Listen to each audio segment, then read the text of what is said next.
Selamat pagi seluruh mahasiswa. Hari ini kita ketemu lagi di minggu ke-8 dari total pertemuan kita semester ini. Oke, ya hari ini saya ingin review materi yang sudah pernah kita pelajari sebelumnya. Ya, hari ini jadwalnya adalah review. Kemudian saya berikan gambaran lagi ya, gambaran umum untuk materi berikutnya. Jadi bab selanjutnya ini ada kelompok 1 akan presentasi bab 5 yaitu komunikasi kelompok. Nanti akan saya bawa secara umum saja, karena di pertemuan berikutnya ya, kelompok 1 akan mempresentasikan hasil penelitiannya, dan kita akan saksikan bersama-sama ya. Yuk, kita pergi dulu hari ini ke bab 1. Jadi bab 1 itu adalah pendahuluan ya, tentang bagaimanakah komunikasi bisnis itu, pentingnya komunikasi, ya tentu karena manusia sebagai makhluk sosial tentu membutuhkan berkomunikasi dengan orang lain, ya. Perlu menjalin hubungan, relasi dengan orang lain, sehingga penting sekali ya untuk setiap manusia memiliki kemampuan komunikasi yang baik. Namun, Anda juga tidak bisa memukul rata bahwa komunikasi adalah kata-kata. Tidak tentu ya, karena komunikasi itu sendiri kalau secara umum proses penyampaian pesan atau informasi dari satu individu melalui suatu sistem, kemudian pada penerima, individu yang lain. Nah, informasi tersebut, pesan itu terdiri dari beberapa bentuk. Ada yang namanya pesan verbal, kemudian juga ada yang pesan nonverbal. Ya, kalau verbal dengan kata-kata, tulisan. Kalau nonverbal dengan gerakan, simbol, ya banyak sekali contoh-contohnya ya. Kemudian terdapat juga ya pengetahuan hal-hal apa yang membuat komunikasi terhambat. Ya, seperti kurang perhatian dan bagaimana kita dapat membangun sebuah komunikasi yang baik. Ya, tentu teman-teman harus mengurangi adanya hambatan-hambatan. Ya, seperti itu ya. Kemudian ada juga mitos dan realita dalam komunikasi. Banyak dan ini contohnya menarik ya, waktu itu ya kita sudah bahas mitos realita. Kemudian bentuk komunikasi yang nonverbal, banyak. Kita juga pelajari yang namanya komunikasi antar budaya. Karena kalau Anda mahasiswa Politeknik Negeri Malang, tahu ya visi misi dari prodi kita ingin mencetak lulusan yang berdaya saing, yang unggul. Tidak hanya level nasional, tapi level dunia. Sehingga penting bagi Anda untuk mengetahui bagaimanakah berkomunikasi dengan orang dengan budaya yang berbeda. Ya, banyak sekali hal-hal yang tidak kita pikirkan sebelumnya ternyata eksis di tempat lain. Ya, memangnya kenapa kalau memberi hadiah jam dinding? Jam dinding kan bagus, bisa dipakai di semua tempat, pasti butuh jam dinding. Ya, namun ada beberapa tempat yang menganggap jam dinding tadi adalah sebagai pertanda yang buruk. So, kita harus pelajari juga ya. Terutama ketika Anda benar-benar blank pada suatu daerah, bisa Anda tanyakan, berkonsultasi dengan orang yang lebih paham. Karena ada beberapa hal ya yang kita anggap remeh, sepele, namun merupakan hal besar bagi mereka. Nah, kita harus aware pada hal tersebut. Kemudian kita akan pergi ke bab yang kedua ya. Kalau tadi ini bab pertama, pendahuluan ya secara umum. Bab kedua berbicara tentang etika dan etiket yang penting untuk kita ketahui juga. Saya rasa di materi komunikasi bisnis ini nggak ada yang tidak penting ya. Semuanya penting karena memang sudah diambil inti. Jadi dari buku referensi ini sudah diambil inti-intinya yang memang berguna bagi kita. Pasti bermanfaat. Karena applicable banget. Walaupun mata kuliah kita teori, ya, namun ada praktiknya ya. Selalu kalau vokasi, politeknik, selalu diselipi dengan praktik-praktik dan juga penerapan. That's why ini penting bagi kita ketahui bahwa kita sebagai manusia yang katanya punya akal budi, ya manner, kita harus lakukan. Etika itu berkaitan dengan profesi. Jika Anda sebagai mahasiswa ada kode etik mahasiswa. Kemudian ya berkaitan dengan profesi dan biasanya diatur, ada aturan tertulis. Kemudian jika melanggar ya biasa ada punishment yang menunggu. Serta etika ini baik ada orang atau tidak, kita harus melakukannya. karena memang harus sesuai dengan peraturan. Berbeda dengan etiket yang lebih mengarah pada sopan santun dalam hidup bermasyarakat. Ya, etiket tata cara pergaulan banyak sekali contohnya ya, etiket berkenalan. Yang belum kita bahas waktu itu adalah etiket di tempat umum. Ya, etiket tempat umum bagaimana ya? Kalau di kendaraan umum gitu ya, di kereta, berarti ya jangan membuat suara karena orang yang dalam perjalanan itu biasanya lelah. Ya, butuh istirahat ketika dalam perjalanan. Sehingga kalau ngobrol juga jangan terlalu keras, ngobrol dengan orang sebelahnya. Kemudian jangan menyalakan video atau musik yang di speaker karena mengganggu, selera orang berbeda dan bisa saja mengganggu.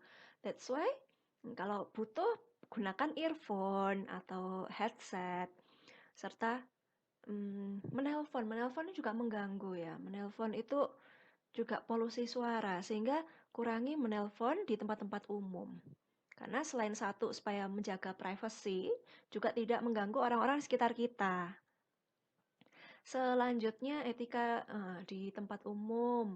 Kemudian ya ada beberapa tempat itu kita tidak boleh meludah sembarangan. Wah, itu tidak boleh ya. Di negara lain, waduh kalau Anda ketahuan bisa dianggap sebagai orang yang littering. Bisa dikalungin papan yang bertulisan bahwa saya adalah pencemar lingkungan gitu dan juga bayar denda. Yes, kemudian berikutnya karena sekarang ini manner kita ya untuk kesehatan juga setiap jangan terlalu dekat dengan orang. Ini penting sekali. Kasih ruang ya untuk orang-orang sekitar kita. Kan Anda juga nggak suka ya kalau ada orang yang nempel-nempel aja, curiga kita bawaannya. Ya, seperti itu. Kalau mengantri, misalnya mengantri di minimarket atau di supermarket yang besar, ya kasih jarak buat orang di depannya. Karena Bu Ima sendiri sering nih kalau lagi ke hypermart itu ada kayak ibu-ibu gitu belanja ya banyak bawaannya dorong troli anaknya itu ditinggal keluyuran yang sampai kepalanya itu sepantat saya ya jadi kepala anak ini tuh nempel pantat ini ngapain ibunya juga nggak beritahu ya nggak jaga jarak gitu kan mengganggu sekali ya ini anaknya orang gimana gitu kok saya maju-maju udah semakin dekat dengan yang depan saya wah gimana dong. Nah, itu pengalaman saya baru-baru ini itu waktu belanja. Uh, alright, kemudian etiket ketika kita berkendara. Nah, penting juga belum kita bahas waktu itu. Berkendara ada etiket-etiketnya. Kemudian, yes, saya rasa setiap kehidupan kita ya, ketika kita bertemu dengan orang lain pasti ada etiketnya. Ya, banyak sekali contohnya dan etiket-etiket yang baik. Kemudian, well, itu ya, etika dan etiket, saya rasa oke. Selanjutnya kita pergi ke bab 3, berbicara.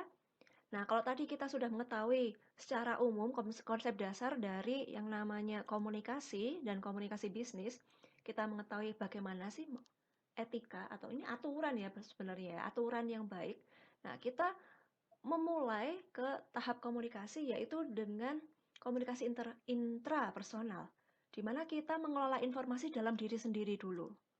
Ketika mendapatkan informasi, nah itu kita kelola dalam diri supaya nanti respon yang diberikan juga tepat.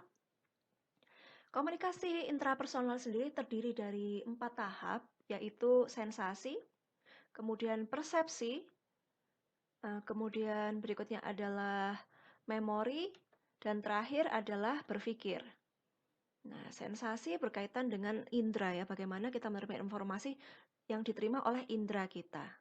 Kemudian ya persepsi, tahap kedua adalah bagaimana kita memberikan makna atas informasi yang kita dapat tadi. Kemudian dalam memori tadi kita mulai merecall, memanggil kembali ingatan kita, ya apa yang tersimpan dalam storage kepala kita berkaitan dengan suatu hal. Kemudian berpikir untuk memberikan tanggapan apa yang sesuai. Nah, ketika semua tahap ini sudah kita lalui, maka kita siap untuk menjalani yang namanya komunikasi interpersonal. Nah, di sini dijelaskan juga komunikasi interpersonal ya, ketika kita sudah bertemu dengan orang lain. Ya, ada beberapa hal yang masih pertimbangan juga ini ya. Ada banyak hal yang harus kita ketahui berkaitan dengan komunikasi interpersonal. persepsi interpersonal, yaitu bagaimana suatu manusia ya, suatu individu menilai objek atau menilai objek benda atau objek makhluk hidup, objek lain yang berupa manusia misalnya. Nah, terdapat beberapa perbedaan ya ketika persepsi objek dan juga interpersonal karena sifatnya manusia itu berubah-ubah. Hari ini bisa seperti ini, besok bisa berbeda. Seperti tes yang Anda lakukan sebelumnya bahwa Anda mengikuti tes personality, MBTI misalnya, ketika diambil hari ini dan diambil besok mungkin hasilnya berbeda. Ya, tergantung dengan kondisi Anda. Namun ada kecenderungan ada di mana itu bisa.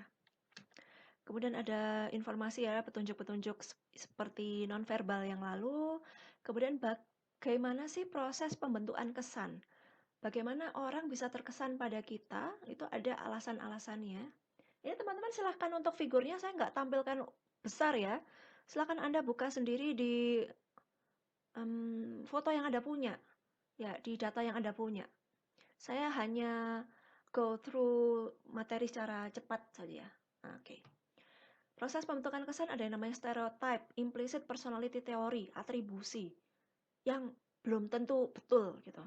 Jadi kita pahami ya bahwa penilaian itu belum tentu betul. Dan kita selalu membuka kesempatan pilihan ya bahwa ada kemungkinan apa yang kita pikirkan, apa yang kita persepsikan itu salah. Jadi tidak boleh keras kepala. Untuk bisa menjalin komunikasi yang baik, hubungan yang baik, tentu kita harus mempertimbangkan banyak hal.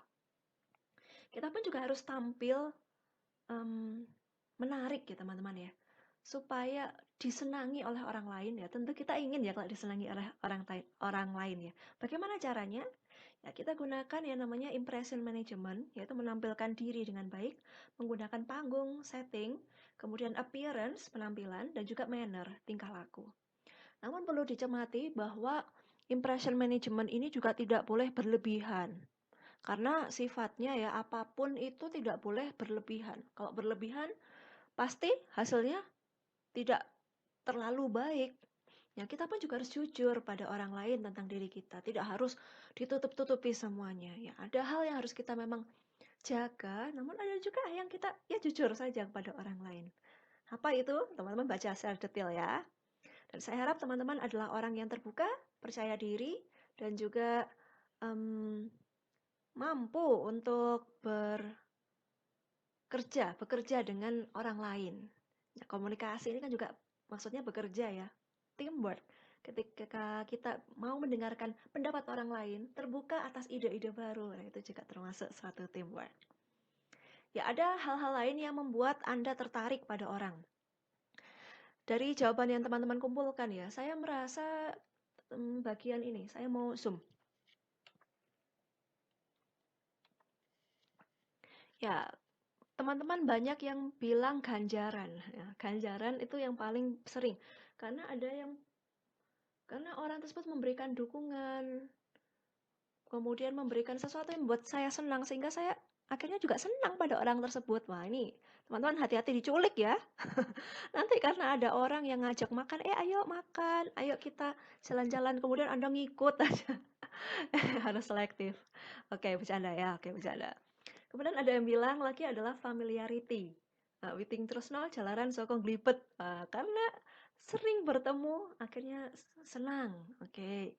Jadi saya lihat ada dua ini yang paling sering. Dan saya rasa oke lah daripada daya tarik fisik ya. Hanya tertarik pada penampilan luarnya saja. Kalau teman-teman ini sudah levelnya berbeda gitu. Ya nggak apa-apa walaupun tertarik. Ini hal yang umum.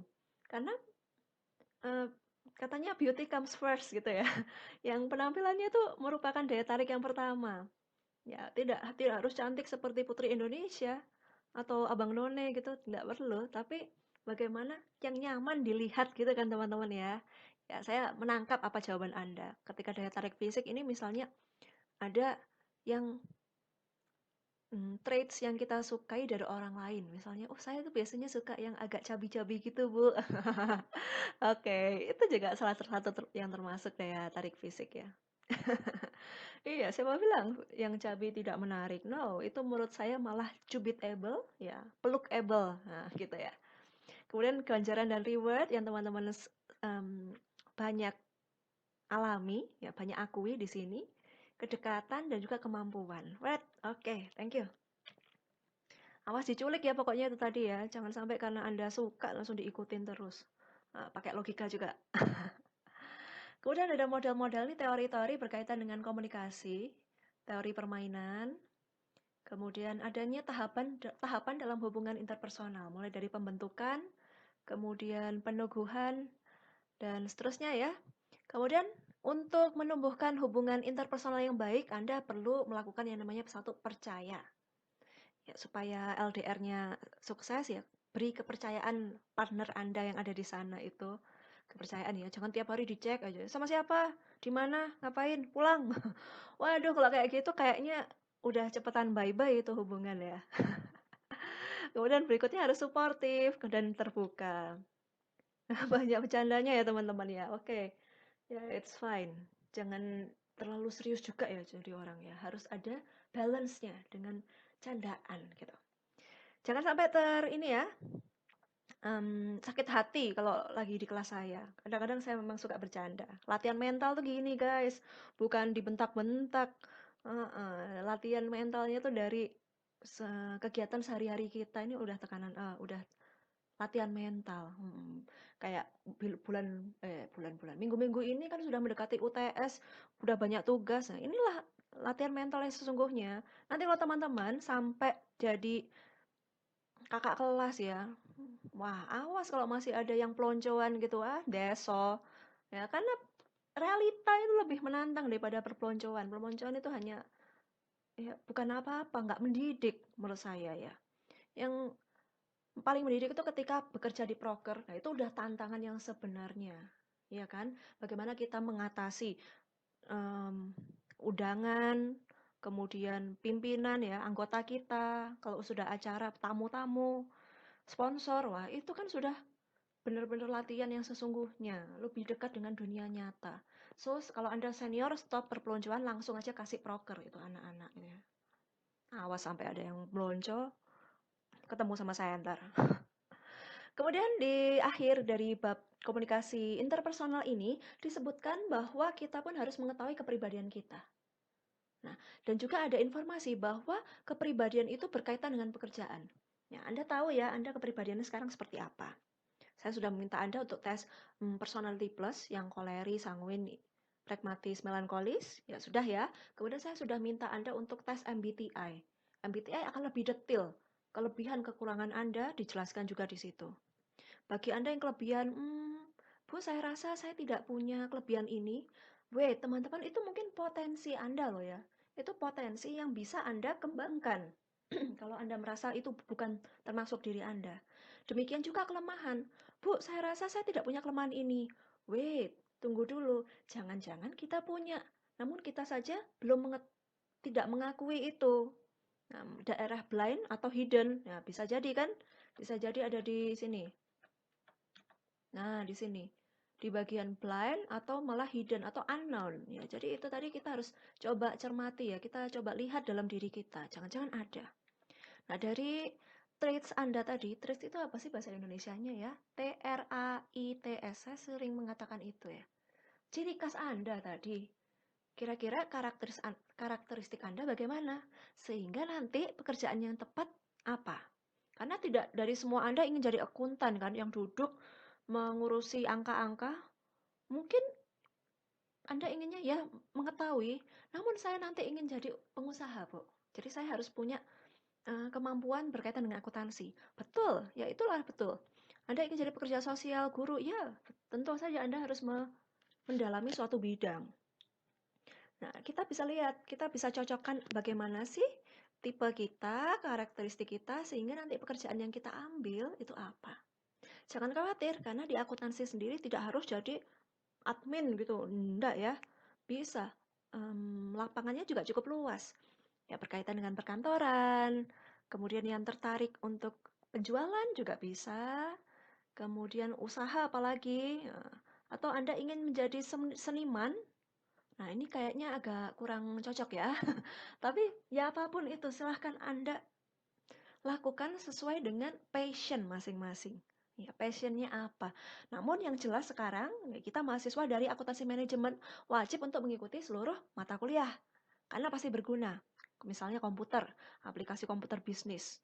Ya, mungkin belum pernah menggunakan PPT untuk bikin foto album. Nah, sekarang sudah bisa. Kemudian Excel, nah itu bisa mengolah angka, data yang begitu banyak, begitu luas, banyak sekali, bisa menampilkan data reporting. Nah, itu kita gunakan Excel. Yang dulu mungkin kita tidak tahu, sekarang kita tahu. Gitu. Kemudian ada lagi kita belajar statistik nanti. Nah, penting ini untuk meramalkan, meramalkan penjualan yang terjadi 3 tahun lagi itu kita bisa gunakan statistik berdasar ilmiah, ada dasarnya secara ilmiah gitu. Well, banyak sekali materi yang akan Anda pelajari, so tolong diikuti semua kelasnya karena kita sudah wis kadung nyemplung ya, sudah terlanjur tercebur sebagai mahasiswa di 4 akuntansi manajemen, kita ikuti. Tinggal nanti Anda passion mana lebih didalami, gitu ya. Itu tadi, kemudian kita tahu apa kelebihan kelemahan kita dan well, itu tadi komunikasi interpersonal. Nah, untuk pertemuan berikutnya, kelompok satu itu mau menjelaskan tentang komunikasi kelompok. Nah, diharapkan setelah mengikuti materi, Anda itu bisa menjelaskan komunikasi kelompok itu bagaimana. Kemudian bisa membedakan bentuk-bentuk kelompok, kemudian menerapkan konsep kelompok dalam pekerjaan. Oke, yes. Kemudian kelompok itu punya ciri yang bagaimana nanti akan dijelaskan ya. Kemudian ada klasifikasi kelompok. Ini ada primer, sekunder. Primer, sekunder, bagaimana itu, in group, out group. Nanti Anda coba bayangkan ya, Anda dengan kelompok Anda merasa in group atau out group? Nah, semacam itu. Kelompok keanggotaan, rujukan, deskriptif, oke. Beberapa bentuk kelompok, begitu. Kalau kita di kelas, kita bertemu di kelas itu kelompok apa? Kelompok sekunder mungkin. Karena kelompok primer Anda adalah keluarga. Dan seterusnya. Nanti tolong diberikan contoh-contoh ya, kelompok satu ya. Kemudian ada banyak yang hal-hal yang terjadi pada kelompok. Kemudian dalam suatu kelompok ya, let's say dalam satu kelas, itu kalau kita bertemu, kita sedang berdiskusi, itu selalu muncul peran-peran ini. Jadi ada anggota yang akan bertingkah seperti ini. Ya, kemudian untuk memelihara kelompok itu ada orang yang akan bertingkah semacam ini. Seperti Anda biasanya ya, nonton misalnya apa ya yang dekat sama mahasiswa ya? Pemeliharaan kelompok. Anda suka nonton apa yang berkelompok gitu ya? Oke, boy band atau girl band, girl band, ya boy group atau girl group Korea gitu misalnya. Nah, Anda melihat satu kelompok itu dari beberapa anggotanya, Anda pasti melihat ya bahwa orang ini, ya, misalnya leadernya itu biasanya adalah tipenya itu adalah ini harmonizer. Karena kadang-kadang ditunjukkan ya di TV itu bahwa anggotanya sedang berseteru, misalnya ada tidak cocok karena mau ide untuk penampilan selanjutnya, ada anggota yang mengatakan A, ada yang kelompok anggota yang mengatakan B. Kemudian leadernya sebagai harmonizer, wasit, melerai pertikaian di antara anggota. Ya, seperti itu ya contoh-contohnya ya. Ya, mungkin itu atau teman-teman punya lagi setelah nonton apa. Ya, jadi kalau nonton, saya harap juga diresapi gitu ya, tidak hanya melihat wajahnya saja, namun diresapi apa yang terjadi di situ. Dan materi komunikasi kelompok ini masuk loh, masuk dalam apa yang Anda tonton. Nah, itu saya pingin Anda ketika membaca ini sambil berikan cerita ya. Anda menuliskan ketika saya menonton acara ini ada apa yang terjadi, anggota ini mengapa. Saya harap seperti itu. Kemudian ada peranan individu. Jadi kalau tadi ada satu untuk memelihara kelompok, ada leader yang memimpin, yang menjadi wasit, ada juga peranan individu. Jadi individu dalam kelompok tersebut, member-member dari grup tadi melakukan apa, nah itu juga dijelaskan. Bentuk komunikasi kelompok ada beberapa, serta komunikasi kelompok preskriptif, ada beberapa bentuk diskusi. Jadi kita biasanya ada yang namanya diskusi, acara seminar, dan seterusnya itu ada tipe-tipe yang berbeda. Kemudian ada rapat, ya bagaimana rapat yang baik. Nah, nanti Anda jadi anggota UKM, tolong gunakan rapat yang baik ini ya. Oke, itu. Nah, secara detail nanti kelompok satu akan menjelaskan ke teman-teman. So, teman-teman setelah saya berikan penjelasan ini ya, tolong pergi ke Google Drive, diakses materi ini, dibaca dulu. Langsung dipersiapkan kira-kira hal-hal penting, Anda contoh bisa dituliskan. Jadi mungkin Anda kalau nanti diskusi bisa berbaginya begini, saya pernah menonton acara ini. Yang terjadi anggota A melakukan ini, anggota B ini, kemudian berikutnya apa? Sehingga kegiatan pemeliharaan kelompok harmonizer terjadi karena alasan. Nah, kayak gitu teman-teman. Jadi bisa sambil cerita ya, kalau kita nanti diskusi menggunakan Google Meeting, wah itu sudah dapat poin yang bagus tuh. Karena Anda bisa bercerita sesuai dengan ke pengetahuan Anda gitu. Jadi kelompok satu nanti presentasi secara detail ya. Kemudian PPT-nya harus ada namanya anggota. Jadi per slide, ya slide ini siapa yang menjelaskan dikasih nama. Nanti kalau sudah selesai videonya mungkin 1 sampai 2 jam pelajaran ya untuk presentasi. Kemudian kita bisa diskusi. Diskusinya bilang ke Bu Ima mau diskusinya pakai model apa? Pakai Google Meeting kah? Atau mau chatting? Ya kita MIRC. Oh mungkin Anda nggak tahu ya MIRC itu apa ya. Oke. Kemudian ya penting untuk diketahui bahwa setiap member wajib hukumnya untuk ya menjaga keamanan nilai Anda masing-masing dengan cara aktif dalam diskusi. Kalau pertanyaan ya kita tidak bisa sebanyak-banyaknya ya pertanyaan ya. Mungkin hanya beberapa. Nah, saya harap anggota itu tidak hanya bertanya, namun berpartisipasi dalam bentuk menjawab pertanyaan, memberikan pendapat Anda. Penting sekali karena kebanyakan mahasiswa politeknik ini takut untuk berpendapat. Takut malu gitu loh. Kenapa kok malu? Padahal kan kita sama-sama teman sekelas. Nah, sama-sama belajar gitu. Jangan malu kalau harus berbicara depan umum. Kemudian, yes, saya rasa itu aja ya teman-teman ya. Kita akan bertemu lagi pertemuan berikutnya. Nanti sudah dipandu oleh kelompok presenter. Ya, jadi nanti saya akan jadi peserta. Nah, dari teman-teman yang akan jadi dosennya hari itu. Semuanya akan punya giliran, so siapkan sebaik-baiknya. Well, saya akhiri. See you later.